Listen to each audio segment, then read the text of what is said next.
So will my big block 420 mini bike be a lot quicker and faster with this Volts 40 tooth 420 sprocket? So quite a few people over the last year or so have asked me if Volts mini bikes is still around. And yeah, they're still around. I get quite a few parts from Volts. I just talked to Alex the other day and he sent me out a box of parts and sprockets for this bike. So what's cool about Volts, he'll make you up whatever sprocket you need. So I needed a smaller sprocket for this big block bike because it's a wheelie machine and I was trying to kind of calm it down. So there's a lot of imposters or fakes out there. So you just got to make sure you get the right website. It's voltsmb.com, voltsminibikes.com. So Volts just sent out this box. Let's get the cookie sprocket.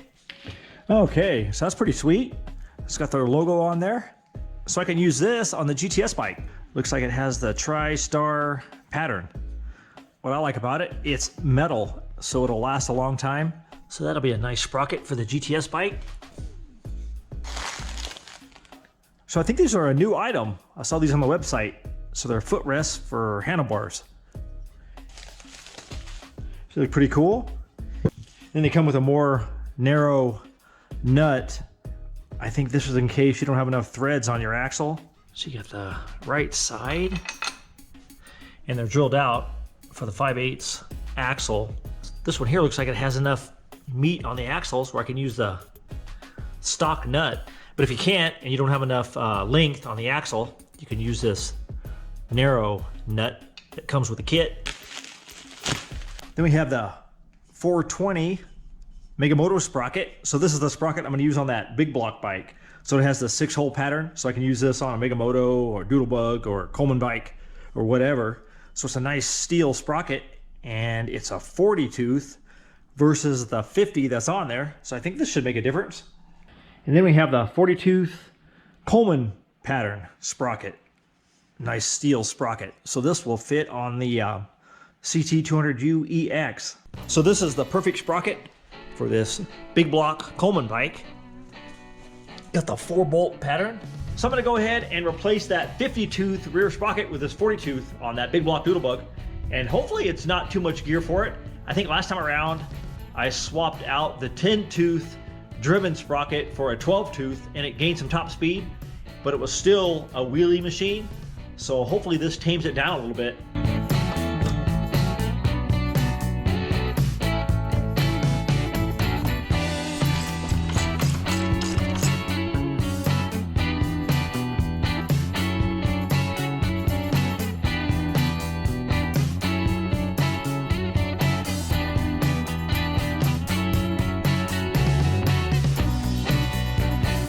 So I got the 40 sprocket on there and I had to remove a few links of chain. So I'm gonna have to use my adjustable motor plate and move the engine up a little bit. Yeah, that's what's cool about having this plate on here. It's easy enough to move the engine up.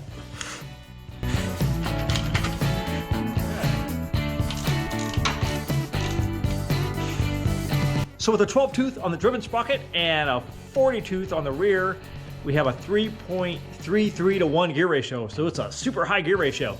So I think that'll tame it down pretty good. Hopefully not too much where the engine doesn't have the torque to pull that much gear, but we'll find out. So I'll see if I can beat up on the previous times. I think it was 59.65, the best top speed so far with this bike. And then a 2.86 from 0 to 30, and that was with the 10 tooth driven sprocket. So I'll see if I can beat both fastest times. Let's see if this thing's got enough gear to beat 2.86 0 to 30. I mean, it might be too highway geared. I'm not sure. But I don't know. This big block's got a lot of torque.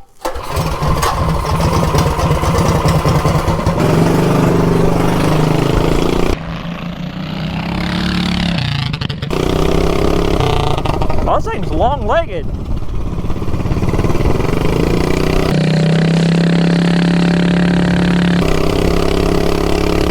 Oh, it's got a lot of torque. But it doesn't peak out real quick like it used to. Like when the torque converter shifts, it would shift and it would peak out really quick. But now it pulls for a long time. You can tell that gear is really high, but that might work out pretty good. We'll see. It feels like it'll be a lot easier to launch. All right, let me get this draggy hooked up here. We'll see if we can get near 2.86. Whoa, oh yeah, this thing will still wheelie big time.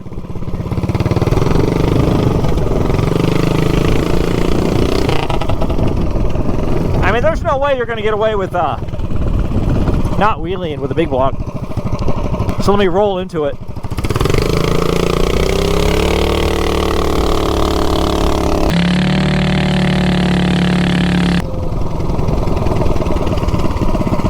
That was totally rolling into it. 3.08, so I'm a few tenths off. Oh yeah, I get it down into the twos easy. Yeah, definitely a lot easier to launch, as long as you don't nail it right from the beginning. If I had a wheelie bar on this thing, man, it would be super quick.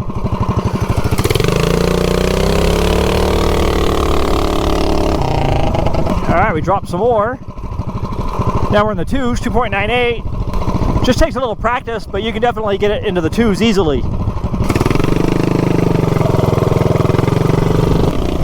I like the way it doesn't peak out real quick.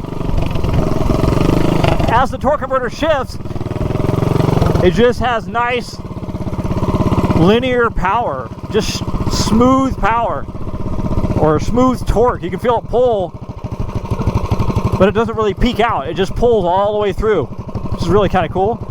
All right, 0 to 30, third attempt. See if we can beat 2.98.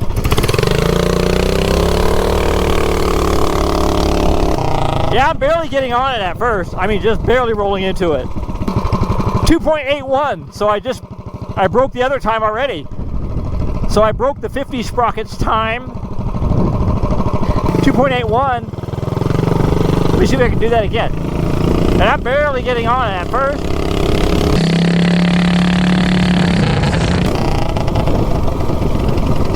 Yeah, that's definitely a really good gear for this bike. I mean, it tames it just enough where if you don't get on it all the way right from the beginning, you can keep the front end down.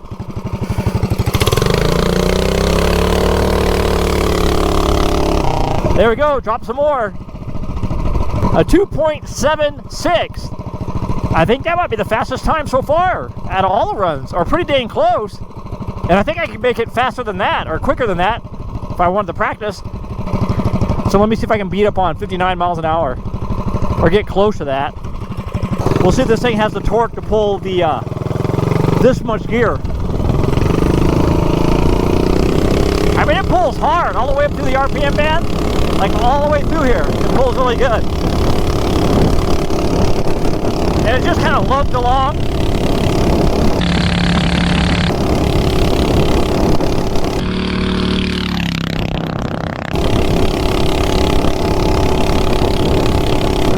Oh yeah, definitely a good gear for this bike.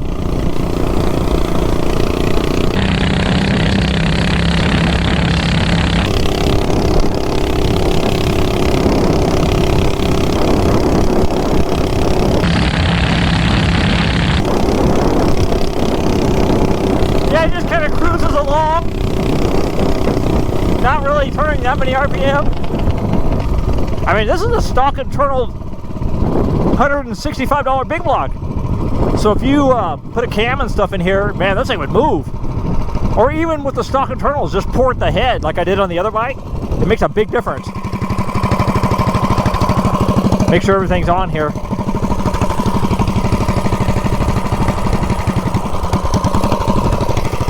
Alright, I'm gonna run it down the street here real quick.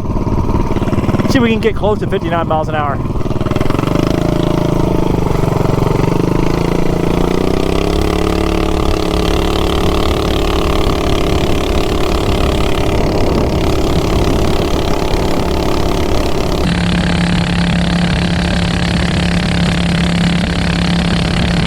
Oh yeah, easy. It's not even working hard. I'm just kind of cruising right now.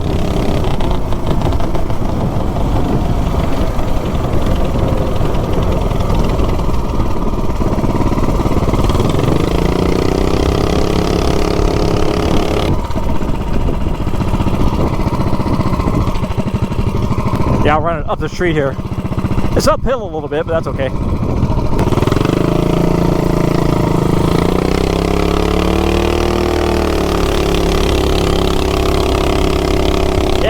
speed quick.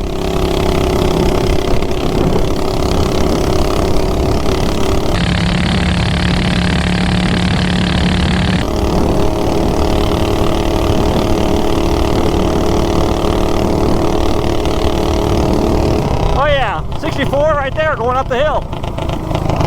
Yeah, I think it's got a lot more in it. I mean, if you do some mild mods to this thing, even stock internal, this thing would be super fast. If I pull the head off of here, like I did on the other big block, and port it, because this head has some really bad casting inside the port. If you port this thing and throw a head gasket on it, a thin head gasket, this thing would move.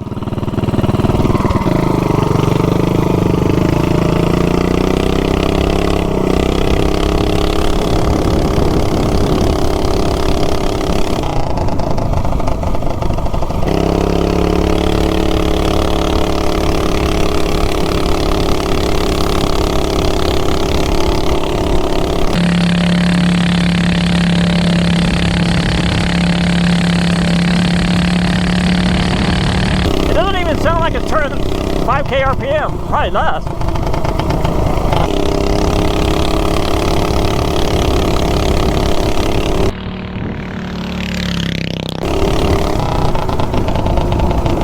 Yeah, I grabbed 60 really easy.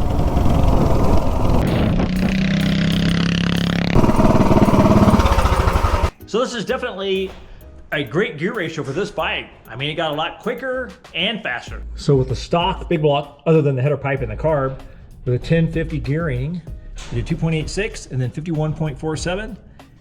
Then I added the 12 tooth on the driven sprocket, so it was more of a highway gear, and we did 2.92 0-30, and then added a lot of top speed, 59.65. And then I added the 40 tooth, so it's really highway geared now, but it's so much easier to launch. And we dropped down to 2.76. And I think I can do a lot better than that. And then we gained a lot of top speed uphill, 63.68. So that's pretty good for a $165 big block. It does 0-30 in the 2-second range. And you could definitely do it a lot quicker than I did with some practice or a wheelie bar. I mean, because it has a lot of torque. It still pulls the front end off the ground easily. You really got to kind of roll into it. And then gained a lot of top speed uphill, almost 64 miles an hour. And it was just kind of lugging along. So I know if I pulled the head off of here, like I did on the other big block, and smoothed out the ports a little bit, because it's got a lot of casting material in this head, and then added a shim head gasket, this thing could easily do 70, or pretty dang close with the gearing that's on it right now.